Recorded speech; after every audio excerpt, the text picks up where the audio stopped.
Buonasera, benvenuti a questa edizione del nostro telegiornale. Vediamo subito i titoli. A Catania tutte fruibili da oggi le strutture balneari del comune. Poche ore dopo l'apertura, già ingombra di rifiuti la spiaggia libera numero 1. I bagnanti ripulita e subito sporcata. Dopo giorni di stabilità arriva l'estate vera. Da domani in Sicilia la prima ondata di calore. Temperature in graduale aumento con picchi che sfioreranno i 40 gradi. Torna a protestare il popolo onnoponte, quasi 2000 in corteo a Torrefaro per opporsi all'opera. Una legge non basta, dicono i manifestanti. Salina celebra il cinema italiano nel nome di Massimo Troisi. La 12ª edizione del Mare Festival arriva a 70 anni dalla nascita dell'attore napoletano che nell'isola delle Eolie girò il postino. Calcio ufficializzato, l'allenatore Tabbiani, Catania al lavoro per definire quadri tecnici e settore giovanile. A Messina cresce il rischio esclusione dalla Serie C, bloccata la trattativa per la cessione del club.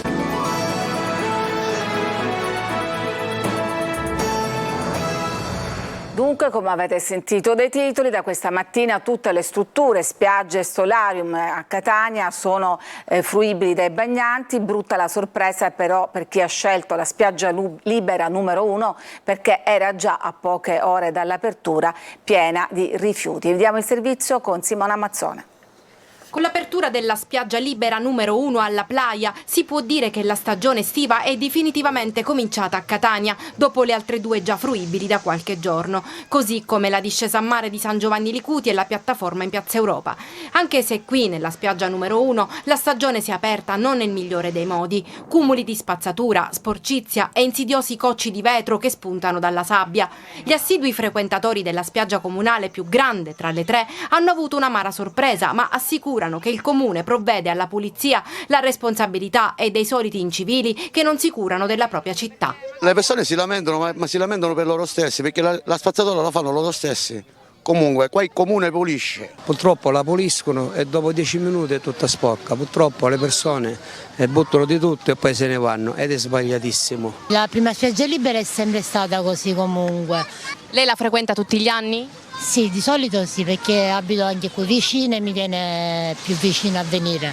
Oltre ai rifiuti sparsi, anche interi sacchetti stracolmi di ogni tipo di immondizia, persino un fenicottero sconsolato che non è arrivato a godersi la stagione. Ormai Catania sta fallendo. Catania ormai è piena di spazzatura. Non si può più fare questo. Non si può fare più questa vita. Le spiagge piene di spazzatura, anche le strade piene di spazzatura, che il comune non viene a prendere la spazzatura. Non si può fare più. Ancora nessuna traccia dei servizi igienici e della piattaforma pedonale che conduce a riva, ma presto il comune provvederà a installarli, come ha confermato il neoassessore ai Borghi Marinari Andrea Guzzardi, contattato telefonicamente. Domani mattina ci metteremo immediatamente al lavoro con gli uffici competenti, ha detto. Due fratelli tunisini sono stati accoltellati durante una rissa con due connazionali nel lungomare di Cava d'Aliga, una frazione marinara di Scicli, quando in spiaggia c'erano un centinaio di bagnanti. I feriti hanno riportato ferite d'arma da taglio in varie parti del corpo. Ed è in arrivo il grande caldo in Sicilia. Dopo giorni con temperature sotto la media e una tutto sommato situazione instabile, da mercoledì previsti anche picchi di 40 gradi. Sentiamo Marco Carli. Arriva l'estate in tutti i sensi, con il solstizio del 21 giugno che segna l'inizio astronomico della stagione, ma anche con le temperature. Conclusa la fase stabile che per 2 mesi, da metà aprile a metà giugno, ha prodotto una quantità fuori dal normale di pioggia, si apre dunque una fase di bel tempo e caldo che non sarà da record, ma sarà di tutto il rispetto, secondo gli esperti, a causa dell'anticiclone africano. Con i suoi effetti, le temperature la prossima settimana, secondo la tendenza meteo, potranno arrivare a 39-40 gradi localmente in Sicilia. Questi valori dovrebbero essere raggiunti dopo 2 o 3 giorni di riscaldamento africano, quindi verso il 20-21 di giugno. Le temperature, fanno sapere gli esperti, sotto i livelli standard negli ultimi giorni, saranno nella media del periodo fino a lunedì-martedì, salendo gradualmente fino ai giorni di picco previsti appunto per la metà della settimana, quando si arriverà ai 35 gradi vicino alle zone costiere. Si toccheranno i 36-38 dove non si avverte l'effetto della brezza marina, fino a picchi attorno ai 40 gradi nell'entroterra. Intanto sarà attivo fino a metà settembre il bollettino sulle ondate di calore del Ministero della Salute, che fotografa e prevede il rischio caldo per la salute in 27 città italiane, soprattutto per i soggetti vulnerabili. Partito a metà maggio, il servizio è pubblicato dal lunedì al venerdì. Alle 27 città viene assegnato per il giorno in corso e per i 2 successivi un bollino che può essere verde, giallo, arancione o rosso. Fra le città monitorate ci sono anche Catania, Palermo e Messina. E con il caldo cominciano anche le allerte per gli incendi e le ondate di calore. Secondo il bollettino pubblicato dal Dipartimento regionale della Protezione Civile, la Sicilia è stata già inserita nelle condizioni di allerta arancione. È un livello di preallerta con rischio basso, ma segna il cambiamento repentino delle condizioni, visto che qualche giorno fa si parlava ancora di allerta meteo per le piogge. 344 migranti sono sbarcati nelle ultime ore a Lampedusa, 4 i barchini soccorsi nelle acque antistante all'isola dalle motovedette della Guardia di Finanza. Salgono dunque a 6 a partire dalla mezzanotte gli approdi. Sono stati portati intanto nella struttura di primissima accoglienza di Contrada Imbriacola. Intanto si sono concluse a Pozzallo le procedure di identificazione di un gruppo di 159 migranti salvati stamani al largo delle coste Iblei. Tra i migranti anche una cinquantina di minori, tra cui un bimbo tetraplegico di 13 anni. A Messina torna in strada a protestare il popolo dei No Ponte. Ieri sera manifestazione a Torrefaro per dire no alla realizzazione dell'opera per la quale esiste una legge già approvata. Francesco Triolo. Il no al ponte torna a far sentire la sua voce a Messina. In 1500, forse anche 2000, hanno raccolto l'invito dei comitati No Ponte che ieri pomeriggio hanno organizzato la prima manifestazione da 20 anni a questa parte contro la realizzazione della mega opera. Slogan, striscioni, tante bandiere di diverse associazioni, dal WWF alle Ambiente, i No Muos, quelli dei movimenti, dei partiti come il Partito Democratico, la CGIL e naturalmente i comitati No Ponte di Capopeloro, Spazio No Ponte invece del ponte. Un corteo pacifico ed ordinato, ma il messaggio è chiaro: anche con un decreto legge approvato non smetteranno di urlare la loro contrarietà. Vogliono fare passare quest'idea che siccome è stato fatto il decreto, il meccanismo del ponte è già avviato. In realtà il decreto stesso non mette assolutamente nulla, nel senso che semplicemente riavvia l'iter, ma non c'hanno in questo momento né il progetto né i soldi per farlo il ponte. Per questo bisogna sfatare tutte le bugie che stanno dentro il decreto stesso e tutte le bugie che stanno propinando per portare avanti un decreto che mette a rischio non solo l'ambiente, mette a rischio anche le abitazioni, mette a rischio la salute. Non si possono fare opere di questo tipo devastante senza tenere conto dei territori. Noi rappresentiamo una fetta importante di questo territorio che si è schierata da tempo contro il ponte. Il ponte non risolve il degrado, semmai questa zona verrà ulteriormente degradata, come tutte le zone sul ponte. E il no viene dalla necessità di avere conferme in tutte invece le cose importanti che ci servono, che non ci sono. Noi vogliamo 1000 sì, l'unica cosa che non ci serve è il ponte. Un ponte vecchio che non porterebbe sviluppo ma solo inquinamento ambientale, urlavano i manifestanti, nessun beneficio per le comunità siciliane e calabresi. L'invito invece è quello di guardare il mare, una strada percorsa da migliaia di anni che però oggi sembra dimenticata. E sempre a Messina sono ripresi i cantieri per il completamento della ricostruzione del viadotto Ritiro sulla tangenziale. 6 mesi, tempi previsti per ultimarli, un'opera che consentirebbe di riallacciare le autostrade A18 e A20.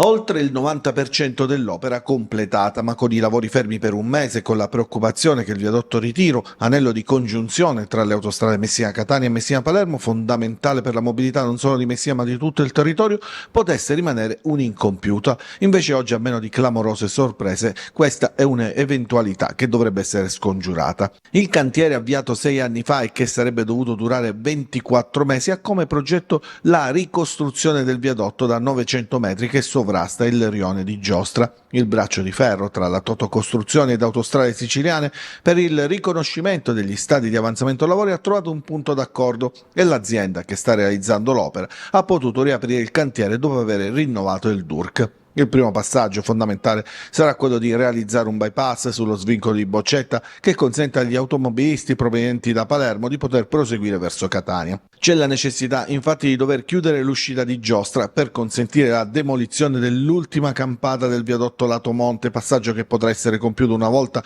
completato il bypass di Boccetta, su cui hanno ripreso a lavorare gli operai.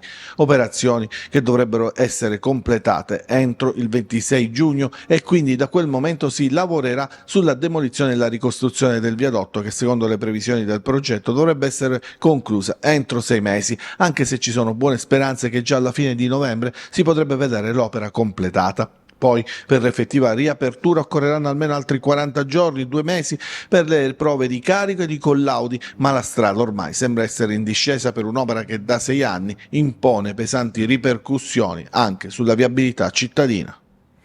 Ci fermiamo, c'è una pausa per la pubblicità, torniamo subito dopo.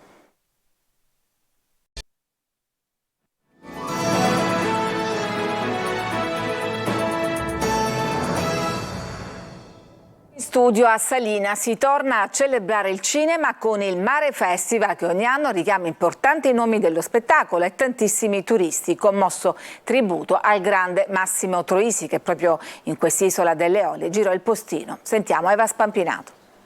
In una salina radiosa, calda e piena di turisti si celebra l'artista che contribuì con un film icona a rendere l'isola più verde e prosperosa delle Eolie famosa in tutto il mondo, Massimo Troisi. La 12ª edizione di Mare Festival Premio Troisi arriva a 70 anni dalla nascita dell'attore napoletano e a 29 dall'uscita del postino. Proprio per quel film, una delle attrici premiate sul palco della Piazza di Malfa, una giovanissima Vittoria Belvedere, fece uno dei suoi primi provini. Cercavano una ragazza mediterranea per girare il film Il postino. Lui rimase un po' sorpreso, come per dire: evidentemente non ti hanno detto chi sto cercando, e io gli ho detto sì, insomma, una ragazza mediterranea, io sono calabrese, quindi ingenuamente, e mi dice sì. Tu sei calabrese, mi ha detto. Gli ho detto sì. Dice no, ma non è possibile. Però ti prometto che laddove dovessi cercare un personaggio con i tuoi canoni, quindi i tuoi colori, ti richiamerò. Poi ovviamente quel ti richiamerò non c'è stato. Però insomma solo il fatto di averlo conosciuto, di essere lì davanti a lui, per me insomma era già... andava benissimo così. La rassegna cinematografica fa incontrare i protagonisti dello spettacolo con il pubblico in una cornice unica e con un rapporto diretto, tu per tu, poetico e intenso, e diventa anche volano di turismo. Anche quest'anno abbiamo registrato un boom di presenze in tantissime strutture ricettive, quindi davvero diventa la cultura e il cinema uno strumento assolutamente importante per il lancio della stagione estiva e anche per offrire ai turisti, che comunque a prescindere sarebbero qui a Salina, uno spettacolo e trasformare Salina in una piccola capitale del cinema per qualche giorno. Tra i premiati di quest'anno l'attrice e regista Michela Andreozzi. Io ho i genitori napoletani e ricordo benissimo il giorno in cui mi dissero vieni a vedere una cosa in televisione, era sera, quindi per me era una cosa speciale rimanere in piedi a vedere la televisione con i miei, e vedevo i miei genitori che ridevano moltissimo per la smorfia, per Troisi eccetera, quindi l'ho conosciuto da figlia e ho continuato ad apprezzarlo da artista, un artista che resterà sempre giovane. E poi ancora Luca Barbareschi, l'autore e regista Massimiliano Bruno, Enzo Iacchetti, Lucrezia Lante della Rovere. Sembra un paradiso terrestre, cioè basta guardare qua davanti, è una cosa sconvolgente. No, io verrò tutti gli anni, Massimiliano sono anni che mi invita, purtroppo non ero mai riuscita ad arrivare, perché è vero che non è facile, però come tutte le cose belle sono difficili da conquistare, e le Eolie hanno questa caratteristica. È un posto dove uno che dovrebbe scegliere per fare tutti i film, perché un posto così dice dove vai a girare un film? A Salina, alle Eolie, così rimani lì e non torni più, almeno per 6 mesi. Al Teatro Antico di Taormina adesso, dove ieri sera sono stati assegnati i Tao Book Award nel corso dell'ormai tradizionale serata di gala. Tra i protagonisti anche il tedesco David Garrett. Sentiamo Emanuela Corsi. La cultura è sempre l'ultimo raggio di sole prima che buio. L'omaggio di Edoardo Leo al maestro Gigi Proietti con il monologo sulla libertà è stato uno dei momenti clou della serata di gala del Tao Book al Teatro Antico. Proprio il tema della libertà è il fil rouge di questa edizione. Ad aprire la premiazione con il Tao Book Award for Literary Excellence è stata Zarna Fisi, la scrittrice iraniana, autrice di bestseller come Leggere Lolita a Teheran, attivista nella lotta per la libertà delle donne contro il regime degli Ayatollah. Stesso riconoscimento anche per il premio Nobel 2022, Annie Ernaux, tra gli ospiti più attesi di questa edizione, e per la scrittrice americana Joyce Carol Oates. 3 scrittrici, 3 intellettuali, 3 pensatrici che hanno fatto della libertà uno strumento per indagare la condizione del femminile nel mondo e non solo. La musica classica, contaminata da sonorità pop del violinista tedesco David Garrett, ha travolto il pubblico del teatro. Sono felice di essere qui, il clima è fantastico, la gente è accogliente, il cibo incredibile, così come questa vista. Tra gli italiani sul palco anche l'attrice Valeria Golino, che in Sicilia ha realizzato la sua prima serie TV da regista, dando voce alla libertà e al coraggio della scrittrice catanese Goliarda Sapienza.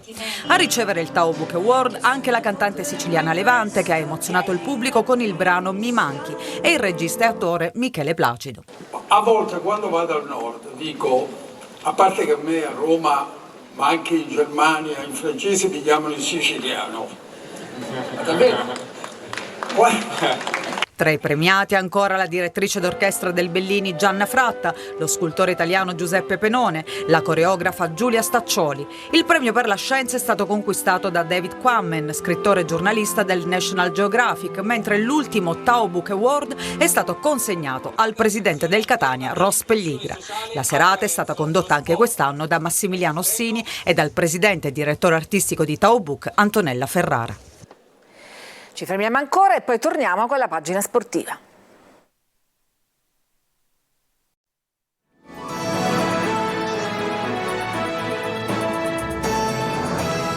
E siamo alla pagina sportiva. Con l'annuncio di Tabiani il Catania ha messo il primo tassello verso la stagione del ritorno tra i professionisti. Adesso la società è chiamata ad altre scelte e ad altri adempimenti anche per il settore giovanile. Marco Carli. Luca Tabiani è il primo tassello. Il profilo è congruo con l'idea che aveva avuto la società, allenatore giovane e con idee chiare, evidenziate nel corso dei vari colloqui con la dirigenza. Anche Bresciano ha dato il suo convinto assenso alla scelta. Insomma, il club ha riflettuto, ha preso il tempo necessario, poi ha deciso, ipotizzando anche un premio per l'allenatore sotto forma di prolungamento e adeguamento contrattuale nel caso di risultati significativi come la promozione. A cascata poi arrivano le altre scelte, con parte dello staff dell'anno scorso, Tomei e Catania, che seguirà la prima squadra insieme all'allenatore in seconda e al preparatore atletico che Tabiani ha invece già nel suo gruppo di lavoro. A supervisionare il lavoro dei preparatori ci sarà Petralia. Dal 1 luglio al lavoro nel suo nuovo ruolo di team manager anche Armando Pantanelli. Poi ci sono le giovanili ed è un dettaglio non poco importante. Come recita il sistema delle licenze nazionali bisogna partecipare al campionato primavera, al torneo allievi nazionali, cioè l'Under 17, e giovanissimi nazionali, l'Under 15. C'è poi l'impegno a prendere parte ai campionati esordienti e pulcini anche con squadre giovanili appartenenti a società affiliate alla FIGC legate a quella richiedente la licenza nazionale, oltre poi alla squadra femminile. Insomma, un'organizzazione diversa anche per quanto riguarda le strutture rispetto all'anno scorso. Zeoli guiderà l'Under 19, a Biaggianti dovrebbe andare l'Under 17. Intanto la società, dopo l'iscrizione al campionato, i documenti sono stati tutti inviati, continuerà il lavoro sul mercato per depositare i contratti dal 1 luglio. A fine giugno è previsto l'arrivo in città di Tabiani e la relativa presentazione. Intanto Pelligra riparte per l'Australia, tornerà il mese prossimo quando la prima squadra sarà già quasi pronta per il ritiro di Zafferana. Mancano 3 giorni al termine per iscriversi al prossimo campionato di Serie C e il futuro del Messina è ancora in bilico. Sergio Colosi. È sempre più difficile interpretare la linea guida del presidente Pietro Sciotto, che da un lato mette in fuga i potenziali acquirenti e dall'altro annuncia che non procederà all'iscrizione del Messina. Tra incertezze, fughe di notizie, accuse e smentite, i giorni trascorrono e il futuro appare negativo. La CR ha prodotto in Lega entro i termini gli adempimenti infrastrutturali legati alla disponibilità dello stadio Franco Scoglio, ma dopo aver contattato alcuni calciatori non ha ancora provveduto al pagamento degli stipendi del trimestre aprile-maggio-giugno, la cui scadenza insieme alla produzione della fideiussione e della tassa di iscrizione è martedì prossimo. Un'operazione superiore al €1.000.000 che spetta all'attuale proprietà, che si muove in una direzione e poi dichiara l'esatto contrario. Rimane in attesa l'imprenditore Fabrizio Mannino, che vuole il Messina ma non alle condizioni di Sciotto, che ha chiesto €1,5 milioni per la buonuscita, cui bisogna aggiungere passività per €1.200.000, secondo la sua valutazione, che diventano €2.800.000 per Mannino. quanto basta per impedirne la cessione, ma l'idea di Sciotto di trovare finanziatori rimanendo al timone del club non funziona, nonostante nuovi contatti con l'imprenditore romano Manuele Ilari. A questo punto il cerchio si stringe e le ipotesi pure. La prima soluzione prevede che Sciotto non iscriva il Messina, che dopo aver rinunciato 15 anni fa alla Serie B con Franza, aprirebbe le porte ad un nuovo fallimento. La seconda che Sciotto lo iscriva rimanendo alla guida del club, con Raciti allenatore e un progetto di giovani calciatori, in totale contestazione con la tifoseria.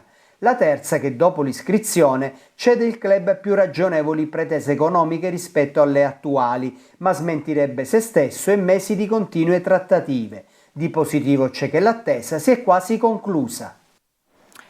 E la Serie D ritrova il Siracusa. Nel pomeriggio la squadra retusea ha battuto 3-1 l'Enna, vincendo la finale spareggio dei playoff di eccellenza. Si partiva dall'1-1 dell'andata, ospiti in vantaggio al 35esimo con Agudiac, al 66esimo arriva il pari di Belluso, 10 minuti più tardi il Siracusa si porta in vantaggio con Arquin e cala il tris in pieno recupero con Palermo. Festa grande al De Simone ed in città per il ritorno in Serie D. Ed era l'ultima notizia, grazie per averci seguito, vi auguro una buona serata.